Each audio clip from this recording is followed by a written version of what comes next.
Hello friends, good evening, welcome to my Impact channel. আজকে মাধ্যমিক 2025 এর যারা ক্যান্ডিডেটস তাদেরকে প্রথমেই ইম্প্যাক্ট চ্যানেল ইম্প্যাক্ট ইনস্টিটিউটের তরফ থেকে আমি সুমন চক্রবর্তী আমি সকলকে অভিনন্দন জানাই এবং বাংলা পরীক্ষা ওভারঅল আমাদের ইম্প্যাক্ট ইনস্টিটিউট এবং চ্যানেল ক্যান্ডিডেট যারা আছো তাদের অবশ্যই ভালো হয়েছে। আমি কমেন্ট বক্স দেখেছি, মেসেঞ্জার দেখেছি, আমার হোয়াটসঅ্যাপে দেখেছি। তো আমাদের ইম্প্যাক্ট ইনস্টিটিউটে অনেক আমার ক্যান্ডিডেটস আমাকে পাঠিয়েছো যে স্যার খুব ভালো হয়েছে পরীক্ষা। তো কালকে আমার মাধ্যমিক ক্যান্ডিডেটসদের ইংলিশ পরীক্ষা। তো ইংলিশ যা ভিডিও দিয়েছি তোমরা সারা বছর যা পড়েছো সেটা অবশ্যই ইফেক্টিভ, কিন্তু আজকে আমি কিছু টিপস দেব পরীক্ষার আগের দিন। বিউটি টিপসটা আমি প্রতি বছরই দিয়ে থাকি, এবছরও তার ব্যতিক্রম নয়। এই বছরে দেব মোট 5টা টিপস দেব। এই 5টা টিপস যদি মনে রাখো হল অবধি গিয়ে, তাহলে কিন্তু দেখবে প্রচুর তোমরা জিনিসগুলো অ্যাপ্লাই করলে খাতায় তোমাদের দেখবে ছোট ছোট টিপস দেব যেগুলো তোমাদের কিন্তু ইমপ্রুভমেন্ট মানে নাম্বারটা ক্যারি করতে বা বেশি নম্বর পেতে অনেকটা সুবিধা করবে।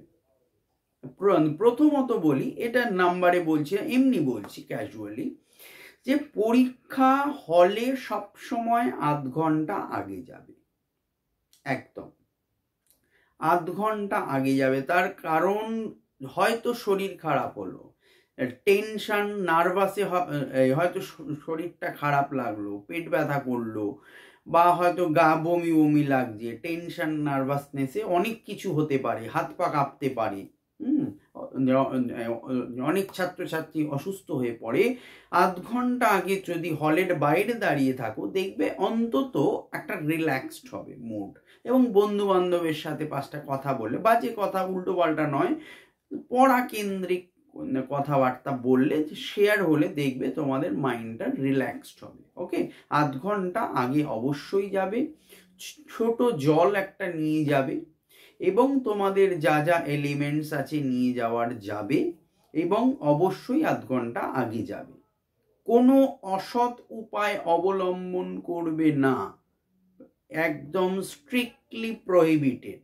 আমি সর্বদা সমস্ত ক্যান্ডিডেটসদের উদ্দেশ্যে বলে থাকি, প্রতি বছর কোনো রকম অসৎ উপায় অবলম্বন করবে না। নৈব নৈব চ, না পারলে ছেড়ে দেবে, তাও ভালো, কিন্তু দেখে লিখবে না, কারোরটা দেখবেও না, কারোকে দেখাবেও না, বিকজ এটা কিন্তু স্কুল এক্সাম নয়, বোর্ড এক্সাম।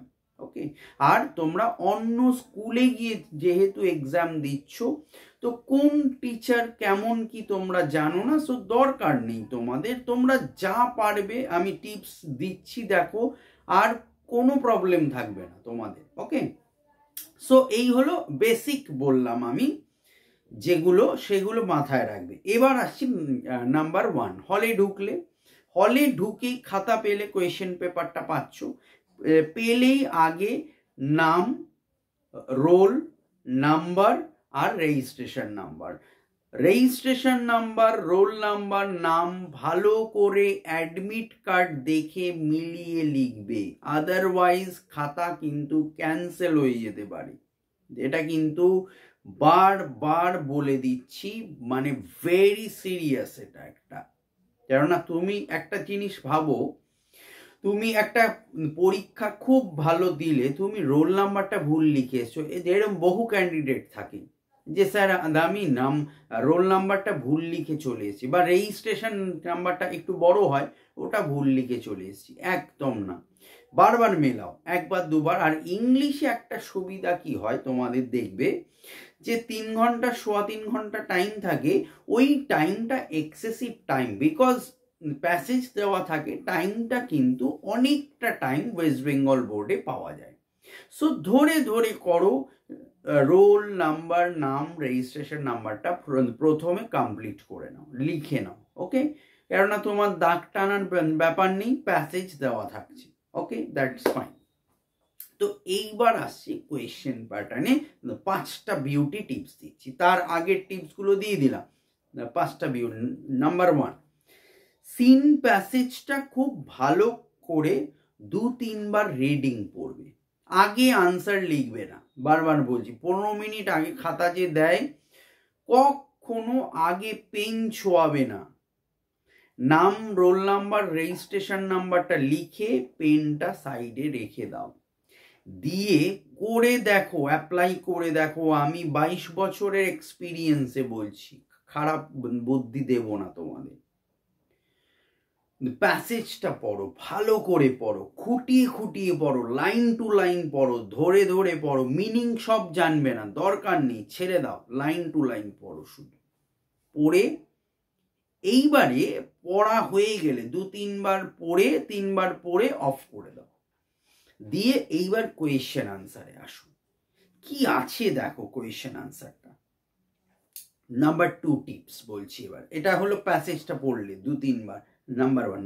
নাম্বার 2, দেন কি করবে, question answer, fill in the blank, true false, যা দেওয়া থাকবে, যাই থাকুক কোয়েশ্চেন আনসার, যাই থাক, দেখবে ওই যে কিছুটা দিয়ে যে স্বামী আনসার ড্যাশ ব্ল্যাঙ্ক দিয়ে দিল, এই টাইপের যেগুলো থাকবে, ওগুলো সবসময় কি করবে বলো তো, যে লাইনটা দেওয়া আছে না, সেই লাইনটা প্যাসেজে গিয়ে খোঁজো, লাইন টু লাইন মিলিয়ে মিলিয়ে খোঁজো প্যাসেজে গিয়ে কোন লাইনটা বোঝাচ্ছে। ঠিক যে লাইনটা দেখবে মেনশন থাকবেই বাধ্য, মানে অ্যাবসলিউটলি থাকবে, ওই লাইনটার আশপাশগুলো ভালো করে দেখো, লক্ষ্য করো, পর্যবেক্ষণ করো, কেননা তোমার হাতে অনেকটা টাইম আছে, কোনো চাপ নেই। ধীরে ধীরে ধীরে ধীরে গ্র্যাজুয়ালি সলভ করো, বসে বসে, no tension, relaxed, just relaxed. Okay, so ওই আশেপাশে খোঁজো, দেখো আনসারটা ঠিক বেরোবে, বেরোতে বাধ্য। যদি তুমি সারা বছর একটু বইয়ের সাথে টাচে থাকো, ঠিক পাবে আনসার। যে প্যাসেজই দিক তোমাকে, যেভাবে দিক, মাঝখান থেকে তুলুক, ডোন্ট কেয়ার, এইভাবে করো। নাম্বার 2 বলে দিলাম।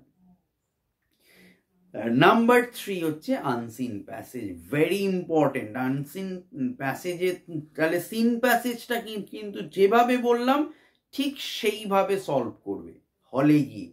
দেখবে তোমরা আমাকে কমেন্ট বক্সে লিখে দিও যে স্যার আপনি একটা সত্যি ভালো টিপস দিয়েছেন, এইটাই অ্যাবসলিউট টিপস, এর বাইরে আর কোনোভাবে ইংলিশ এক্সাম ভালো হতে পারবে না। নাম্বার 3, আনসিন প্যাসেজেও সেম কেস হবে।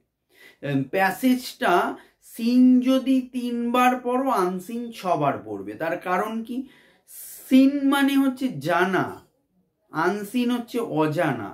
তো জানাটা যদি সারা 12 মাস পড়ে 3 বার পড়ি প্যাসেজ, মানে এক্সাম হলে গিয়ে, আনসিন 6 বার পড়বো, কারণ আনসিন তো জানি না। এবার আনসিনে কিছু ওয়ার্ড মিনিং থাকবে আননোন, এটা তো স্বাভাবিক, কেননা তারাও যে সেট বানিয়েছেন বোর্ড কর্তৃপক্ষ, তারাও তো চাইবেন যে সমস্ত ক্যান্ডিডেট যাতে বেনিফিটেড হয়। কেননা তোমার ধরো যারা মিডিওকার ক্যান্ডিডেট বা মধ্যবর্তী মাঝারি মানের ছাত্রছাত্রী, তাদের উদ্দেশ্যে তো প্রশ্ন নয়, লাখ লাখ ছেলে মেয়ে এক্সাম দিচ্ছে। তো এই ওভারঅলটাকে কভার করার জন্য কিছু ওয়ার্ড স্টক দেয়, কেননা আনসিন রিলেটেড 3টে ওয়ার্ড মিনিং থাকে। ওইটাই হচ্ছে ক্রিয়েটিভিটি। যারা দেখবে এই যে 95 অ্যাবভ মার্কস পায় না, তারা 3টে ওয়ার্ড মিনিং কারেক্ট করবে। ওখানেই হচ্ছে ক্ল্যারিফাই হবে যে তুমি কেমন এক্সপার্টাইজ ইংলিশে। তো এইটা দুটো ছেড়ে দাও, ওয়ার্ড মিনিং আনসিনে ছেড়ে দাও। মেইন হচ্ছে প্যাসেজটা 5-6 বার পড়ে একটা তোমার দেখবে আউটলাইন তৈরি হবে, যে এই লাইনটা এখানে, এই লাইনটা এখানে, এই লাইনটা এখানে তৈরি হলো। এইবারে কোয়েশ্চেন আনসারে আসো।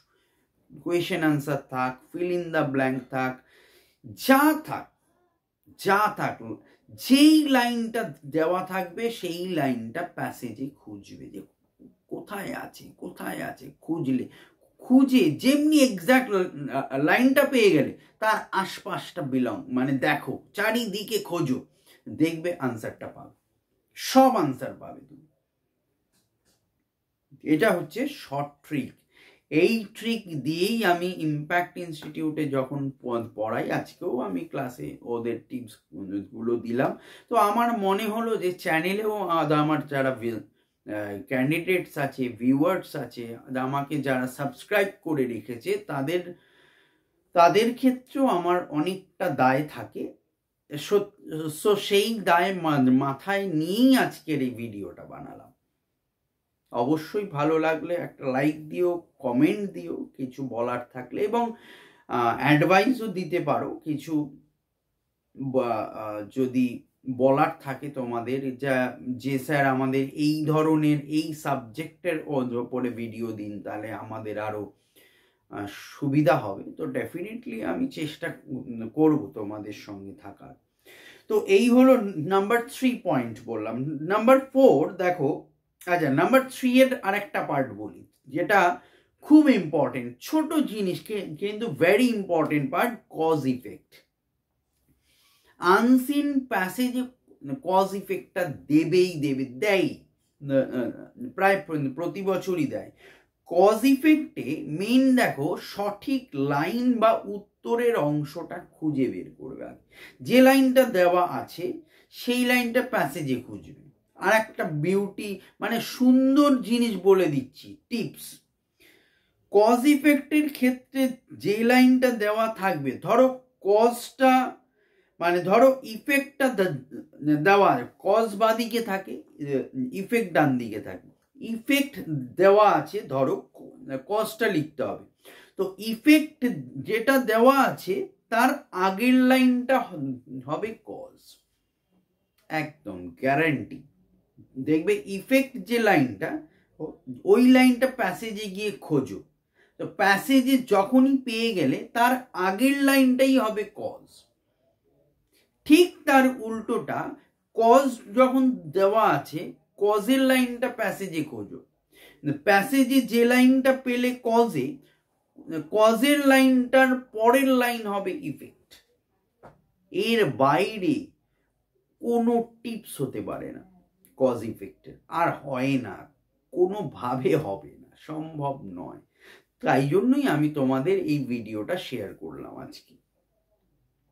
নাম্বার 4, গ্রামারগুলি চেষ্টা করো যত সম্ভব ভুল উত্তর দেওয়া না যায়। যদি না পারো ছেড়ে দেবে, লিখতেই হবে এমন নয়, ভুল লিখো না। ধরো আর্টিকেল প্রিপোজিশন প্রচুর সলভ করতে পারো, টেস্ট পেপার আছে, সলভ কর। আর্টিকেল প্রিপোজিশন দেখো, তুমি তো 100 পাবে না, বা 80 টার্গেট নয়, তো তোমার যদি 60-70 টার্গেট থাকে 80 মার্কসে, তাহলে কি করবে, গ্রামার পোর্শনে কিছু কিছু পার্ট, যেমন আর্টিকেল প্রিপোজিশনটা ভালো করে রেডি করো। সেকেন্ড হচ্ছে ভয়েস চেঞ্জটা করো, ন্যারেশনটা সলভ করো, যেগুলো দেয় 3 নাম্বারের থাকে তোমার ফ্রেজাল ভার্বটা সলভ করো। ফ্রেজাল ভার্ব দেখবে তোমার, আমিও ভিডিও দিয়েছি ইংলিশের, প্লাস তোমার টেস্ট পেপার আছে, গ্রামার বইতে প্রচুর ফ্রেজাল ভার্বসের এক্সাম্পল থাকে, সেগুলো ফলো আপ করো।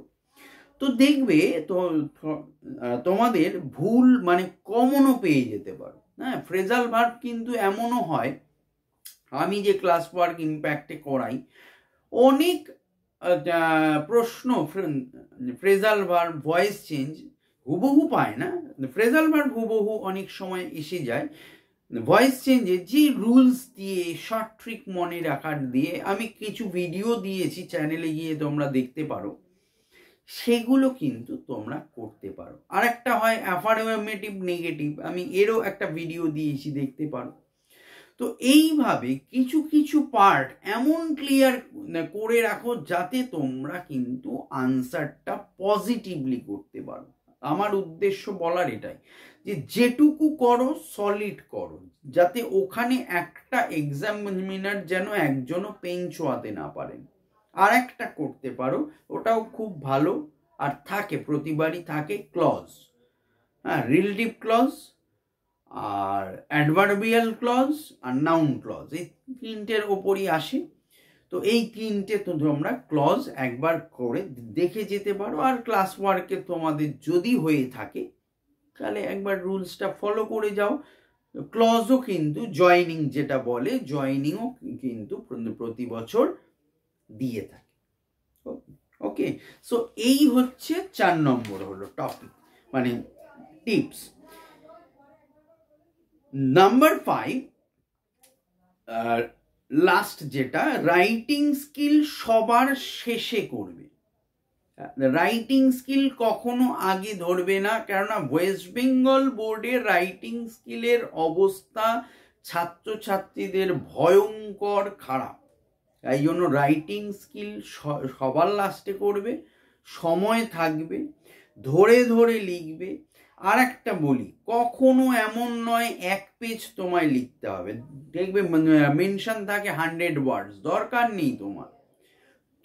তোমার টার্গেট হবে আমি টপিকটার উপরে 50টা ওয়ার্ড লিখবো, ঠিক আছে, কিন্তু 50টা বা ধরো 30টা সেন্টেন্স লিখবো বা 40টা সেন্টেন্স যেন কারেক্ট হয়। এই কারেক্ট সেন্টেন্সটা খুবই প্রয়োজন। ছোট সেন্টেন্স হোক, no problem, I write a letter, fine, I eat rice, fine. ছোট সেন্টেন্স হোক, বাট মিনিংফুল সেন্টেন্স হোক। কারেক্ট হলে কিন্তু লাভ নেই। 1 পেজ, 1.5 পেজ, 2 পেজ। আমার বহু ছাত্রছাত্রী বলে, স্যার 2 পেজ লিখে আসলাম কিন্তু আমি 2 পেলাম। স্বাভাবিক, আমি একটাই বলি যে 2 পেজ লেখাও যা, 1/2 পেজ লেখাও তা। 1/2 পেজ লেখ, 5 পাবি। এটা হচ্ছে মেইন রিজন। কারেক্ট লেখো, সেন্টেন্স যেটা লিখছো কারেক্ট লেখো। রাম যায়, রাম গোজ, রাম গো লিখলে তো কাটা। এই হচ্ছে ফান্ডামেন্টাল। রাইটিং স্কিল যে কোনো আসতে পারে, প্যারাগ্রাফ আসতে পারে, আসে মোটামুটি, লেটার রাইটিং আসে, নোটিশ আসতে পারে, ওদিকে রিপোর্ট আসতে পারে, হ্যাঁ, ডায়লগ রাইটিং আসতে পারে, বায়োগ্রাফি আসতে পারে, প্রসেসিং আসতে, তো প্রচুর রাইটিং স্কিল আছে, সেটা না, কিন্তু তোমাকে এইটা শুধু মাথায় রাখতে হবে যে কিভাবে আমি সঠিকভাবে লিখব। আর সব পার্ট পড়তে যেও না, যে আমি মানে 10টা রাইটিং পড়ে গেলাম, 10টা আইটেম, তা নয়। 3টে থেকে 4টে আইটেম পড়ো। প্যারাগ্রাফ পড়তে পারো, লেটার রাইটিং পড়তে পারো, নোটিশ পড়তে পারো, আর ধরো তোমার মনে হলো রিপোর্ট পড়তে পারো। এই 4টে পড়লে কমন পেয়ে যাবে তুমি। 4টে তুমি যে কোনো বই ফলো করো, গ্রামার বইতে পাবে। জাস্ট প্যাটার্নটা দেখে নাও, লেখার স্টাইল, লেখার মডিউলগুলো দেখো, কিচ্ছু না, রিডিং পড়ো, জাস্ট রিডিং, আর কিচ্ছু না, রিডিং পড়ো শুধু। দেখবে তোমার একটা প্যাটার্ন তৈরি হবে, যে তার মানে নোটিশ এইভাবে লিখতে হয়, প্যারাগ্রাফ এই প্যাটার্নে লিখতে হয়, লেটার রাইটিং, এবার লেটারের অনেক ভাগ আছে, পার্সোনাল হলে এই প্যাটার্ন, অফিসিয়াল হলে এই প্যাটার্ন, এডিটোরিয়াল হলে এই পার্ট। আমি এই পার্টটা বলছি যে 4টে পার্ট পড়ো, সলিড পড়ো, ওখান থেকে যা আসবে যেন লিখতে পারো। তার ফরমেশন কি, কাঠামো, স্ট্রাকচার, কিভাবে লিখতে হয়, এইগুলো ফলো আপ করো। সব পড়ার দরকার নেই, সব পড়লে কোনোদিন সে লিখতে পারে না, এটা নিয়ম। তোমাদের যদি সেই মানে কোয়ালিটি থাকতো তাহলে তো তোমরাই টিচার হয়ে যেতে। তো ওই জন্য 4টে টপিক করো, 4টেই কিন্তু যেন এক্সিলেন্ট হয়, এইটা খেয়াল রাখবে শুধু। ওকে, তাহলে দেখবে ছোট ছোট সেন্টেন্স আকারে যদি তোমরা 30টা সেন্টেন্স লেখো, আমি বলছি 10-এ তোমরা একটা ভালো নাম্বারই পাবে। আর একটা কি লাস্ট পার্ট, এর সঙ্গেই বলবো হ্যান্ড রাইটিংটা ভালো করবে, যথাসম্ভব হ্যান্ড রাইটিং। তার কারণ কি হয়, একজন টিচার যিনি খাতা দেখছেন না, তার হাতে প্রচুর খাতা পড়ে। তো তোমার যেটা একটা বেসিক জিনিস, তোমার যিনি প্রাইভেট টিউটর আছেন তিনি তোমার যেটা স্পেশালিস্ট, মানে তোমাকে যেটা ফোকাস করবেন, 1000 খাতা যিনি দেখছেন তার পক্ষে সম্ভব হয় না, অসম্ভব। তাহলে এমনও হতে পারে তো তোমার হ্যান্ডরাইটিং ভুলের জন্য তুমি হয়তো আনসারটা ঠিক লিখেছো, তুমি তো সামনে নেই, তোমাকে খাতাটা হয়তো কাটা দিয়ে বেরিয়ে গেলেন, স্বাভাবিক, ওনাদের সময় নেই হাতে, স্বাভাবিক কথা, অস্বাভাবিক নয়, ওনারাও ভীষণ পাজেলড হয়ে যান। সো সেক্ষেত্রে হ্যান্ডরাইটিংটা যত সম্ভব হয় আস্তে আস্তে লিখবে, সময়টা পাচ্ছ অনেকটা, যেহেতু কোয়েশ্চেন আনসার সেইভাবে লিখতে হয় না, তো ধরে ধরে লেখো, হ্যান্ডরাইটিংটা ভালো করো। এবং আর একটা গুরুত্বপূর্ণ ইম্পর্টেন্ট জিনিস হলো, very very important part of English, spelling mistake, বানান যেন ভুল না হয় যথাসম্ভব। আর একটা বলি, বানান ভুল না হওয়ার, দেখবে প্যাসেজে, কোয়েশ্চেন আনসারে প্যাসেজে প্রচুর স্পেলিং কিন্তু মেনশন করা থাকে, এটা বহু ছাত্রছাত্রী ফলো করে না। ধরো একটা কোয়েশ্চেন আনসার লিখছো, ওকে, কোয়েশ্চেন আনসারে প্রায় 60% তো দেওয়াই আছে, তো তুমি কেন লিখতে যাচ্ছ নিজে থেকে? কোয়েশ্চেন আনসারটা কোয়েশ্চেনের থেকে নিলে যতটা নেওয়ার, আনসারে প্যাসেজে দেখো, প্যাসেজে রিলেট, প্যাসেজে 95% আনসার থাকে, 5% তোমার ক্রিয়েটিভিটি, একদম গ্যারেন্টি। তো এগুলো ফলো করো, একটু চোখ কান খুলে পরীক্ষা দাও, দেখবে আমি বলছি এই টিপস ফলো করলে দুর্দান্ত এক্সাম হবে। এবং অবশ্যই আমাকে একটা কমেন্টে জানিও যে স্যার আপনি যে টিপসটা দিলেন কেমন আমার টিপসটা তোমাদের লাগলো। ভিডিওটা প্রচুর শেয়ার করো, এবং আমি আপনাদের গার্ডিয়ানদেরও বলছি, আপনাদেরও চেনা জানা যদি কারোর থাকে অবশ্যই আপনারাও শেয়ার করুন ভিডিওটা, এবং একটা লাইক দেবেন। এবং এই ধরনের বিউটি টিপস এবং আরো অনেক কিছু আমি ভিডিও মাধ্যমিক এইচএস আর্টসে দেব। সো ভালো লাগলে অবশ্যই চ্যানেলটি সাবস্ক্রাইব করে পাশের বেল আইকনটি প্রেস করে আমাকে উৎসাহ দিন, আমি যাতে আরো অনেক অনেক এগিয়ে যেতে পারি। ভালো থাকুন, সুস্থ থাকুন, অল দ্য বেস্ট। আমি তোমাদের সঙ্গে অলওয়েজ আছি। All the best, by.